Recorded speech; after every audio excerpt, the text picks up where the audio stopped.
یاد رکھیں سب سے پہلے اسے قبولیت ملتی ہے جس کا عقیدہ ٹھیک ہوتا ہے. من عمل صالحا من ذکر او انثی وهو مؤمن فلنحینہ حیاتا طیبہ. جو بھی نیک عمل کرے مرد ہو چاہے عورت ہو، شرط یہ ہے کہ مومن ہو. شرط یہ ہے کہ اگر مومن ہو تو پھر قبولیت ہے.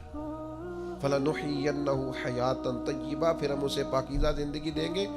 اگر ایمان نہیں تو کوئی عمل بھی قابل قبول نہیں ہے، اور اگر ایمان ہے تو پھر اعمال کی قبولیت بھی میسر آئے گی. حضرت جناب سیدہ عائشہ صدیقہ رضی اللہ تعالی عنہا ارشاد فرماتی ہیں کہ میں نے عرض کیا تھا یا رسول اللہ، جاہلیت کے دور میں ایک ابن جدان نام کا شخص تھا، وہ بڑی صلہ رحمی کرتا تھا، محتاجوں کو کھانے بڑے کھلاتا تھا، نیک عمل کرتا تھا، تو کیا اسے اس عمل کا کوئی اجر ملے گا؟ یہ مسلم شریف میں حدیث ہے. تو نبی پاک علیہ السلام نے فرمایا نہیں ملے گا، اس لیے کہ اس نے ایک دن بھی یہ نہیں کہا تھا کہ اے میرے رب حساب و کتاب کے دن میری خطائیں معاف کرنا.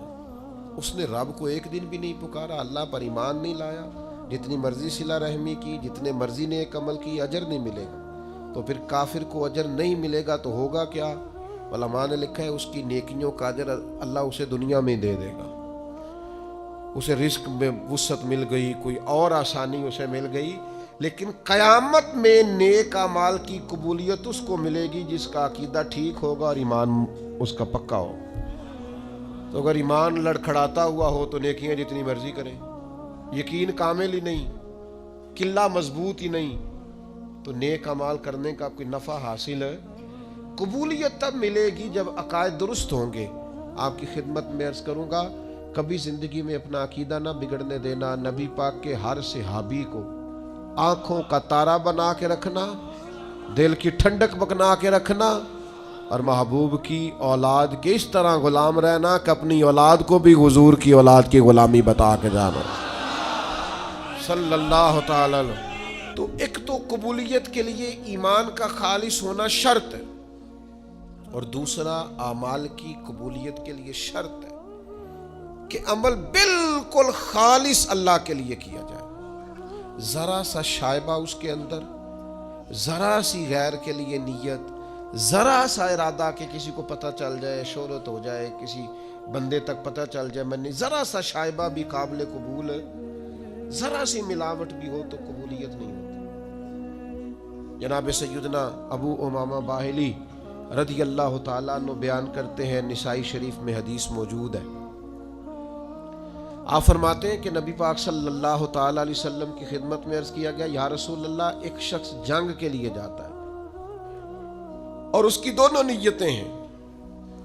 یہ بھی اس کی نیت ہے کہ اللہ تعالیٰ مجھے شہادت عطا کرے اور اللہ میری اس محنت کو قبول فرمائے، اور یہ بھی ساتھ نیت ہے کہ میری شہرت بھی ہو جائے، لوگوں کو پتہ بھی چل جائے. ایسا نہیں ہے کہ رضا الہی کی سرے سے نیت نہیں ہے، رضا الہی کی نیت بھی ہے، پوری ہے کہ اللہ راضی ہو جائے، شہادت کا مرتبہ نصیب ہو جائے، لیکن ساتھ وہ چاہتا ہے چلو تھوڑی بہت شہرت. ایسا نہیں کہ نیت اس کی کنفرم عبادت کی نہیں، عبادت کی بھی ہے، لیکن ساتھ تھوڑا بہت ارادہ شہرت کا بھی ہے. یہ کچھ نہ بیماری لگ جاتی. کوئی ہر نیکی کا سٹیٹس لگانا ضروری ہو گیا.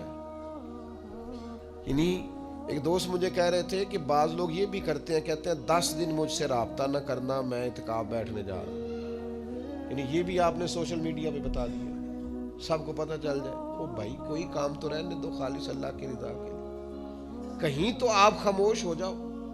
10 دن موبائل بھی تو خراب رہ سکتا ہے، سم بھی آپ کی بلاک ہو سکتی ہے، کچھ بھی تو ہو سکتا ہے، لیکن بھائی خدا کے بندو یہ بھی بتا دیا ہے کہ 10 دن اس لیے میں آف لائن رہوں گا کہ میں معتکف ہونے جا رہا ہوں. عرض کی یا رسول اللہ، جنگ کی بھی نیت ہے، نسائی میں موجود ہے، اور حضور تھوڑی اس کی یہ بھی نیت ہے کہ شہرت ہو جائے، تو حضور ثواب ملے گا. 2 ٹوک لفظوں میں بالکل واضح اللہ کے حبیب نے فرما دیا، فرمایا جس شخص کی ساتھ شہرت کی بھی نیت ہو اسے اس عمل کا کوئی ثواب نہیں ملے جب تک خالصتاً نیت محض اللہ کی رضا کی نہیں ہوتی. اپنے ارادوں کا وضو کریں یار, تھوڑا خیال کریں. آپ اس بات کو سمجھیں, شہرت ہونا ضروری نہیں, قبولیت ہونا ضروری ہے. لوگوں کو پتہ چلنا ضروری نہیں, رب کے حضور حاضر ہونا. حضرت سعد بن ابی وقاص رضی اللہ تعالیٰ عنہ کے زمانے میں آپ ایک جگہ جہاد کے لیے تشریف لے گئے تو فرماتے ہیں کہ ایک قیمتی سونے کا تاج تھا اس بادشاہ کا جس سے ہماری جنگ تھی, تو وہ تاج نہیں مل رہا تھا. جنگ تو ختم ہو گئی, مسلمانوں کو فتح بھی مل گئی, لیکن وہ تاج بڑا قیمتی تھا, ہیروں والا تھا. تو خیال تھا کہ مل جائے تو چلو مسلمانوں کے مال غنیمت میں نفع آئے گا, غریبوں کا بھلا ہوگا. تو رات کے وقت ایک نوجوان مجاہد چادر اوڑے بکل مارے وہ میرے خیمے میں آیا اور اس نے وہ اپنی چادر کی اوٹ سے وہ تاج نکال کے دیا. کہا آج مجھے سر شام ملا تھا تو میں دینے آیا ہوں. تو وہ رکھ کے وہ چلا, تو میں نے اسے پیچھے سے آواز دی, میں نے کہا آپ مجاہد تو ہیں پر غریب آدمی لگتے ہیں. کہنے لگا گھر سے جب آیا تھا تو بچوں کے لیے چند دنوں کا کھانا تھا. تو کہتے میں نے اسے کہا کہ اتنی قیمتی تاج تیرے ہاتھ آیا تھا, تو نے سارا دے دیا ہے. اس نے کہا بس یہ میری دیانتداری تھی, میرا ایمان تھا. بچوں کی بھوک اپنی جگہ پر اللہ کی رضا. تو کہتے میں نے کہا یار یہ چہرے سے نقاب ہی ہٹا, اپنا نام ہی بتا, قبیلہ بھی بتا, باپ کا نام بھی بتا. تو کہتے ہیں مجھ سے کہنے لگا یہ نیکی آپ کے لیے نہیں کی, یہ میں نے رب رسول کے لیے کی ہے, اور جن کے لیے کی ہے نا وہ میرا چہرہ بھی جانتے ہیں, نام بھی جانتے ہیں, باپ کا نام بھی جانتے ہیں, قبیلہ بھی جانتے ہیں. آپ کے لیے نہیں, جن کے لیے کی ہے وہ انہو علیم بذات الصدور, وہ تو دلوں میں چھپے راز جانتا ہے. تو میرے بھائیوں یاد رکھیے گا کہ اچھی نیت اور ریاکاری سے پاک ارادے. حضور علیہ السلام فرماتے ہیں جس نے اچھی طرح وضو کیا, مسجد گیا جماعت سے نماز پڑھنے, لیکن جب وہاں پہنچا تو جماعت ہو گئی تھی. اس نے کہا ہو جماعت ہو گئی, یہ گھر سے وضو کر کے جماعت کے لیے آئے, پہنچا تو جماعت ہو گئی تھی. حضور فرماتے ہیں رب اسے جماعت کے ساتھ نماز پڑھنے کا ثواب عطا کرے. کیوں؟ اس لیے کہ اس کی نیت خالص ہے. اپنی نیتوں کو درست کریں, اپنے ہمارے اندر رشتے کمزور ہو گئے. پتہ کیوں؟ ہمیں رشتے سے بھی پیار اور ہلکا سا ساتھ لالچ بھی ہے.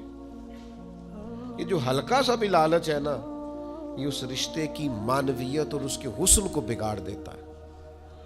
ہم انسانوں سے پیار نہیں کرتے, عہدوں سے پیار کرتے ہیں. لوگوں سے پیار نہیں کرتے, جیبوں سے پیار کرتے ہیں.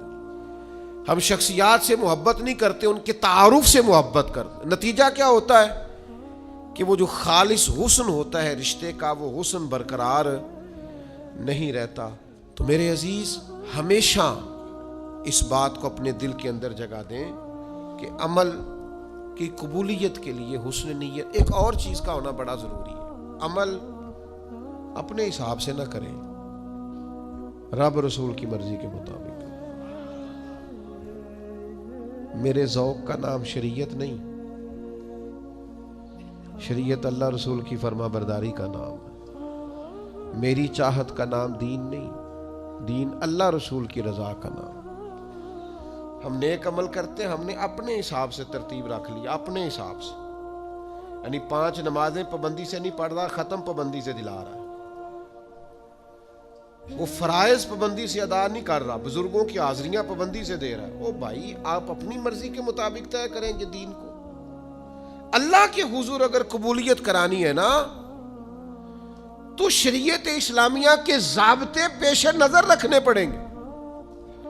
آپ کو ان اصولوں کی روشنی میں عمل کرنا پڑے گا جو اصول اللہ رسول نے مقرر کیے, طے کیے. اگر وہ اصول نہیں تو پھر عمل کو قبولیت نصیب ہو سکتی.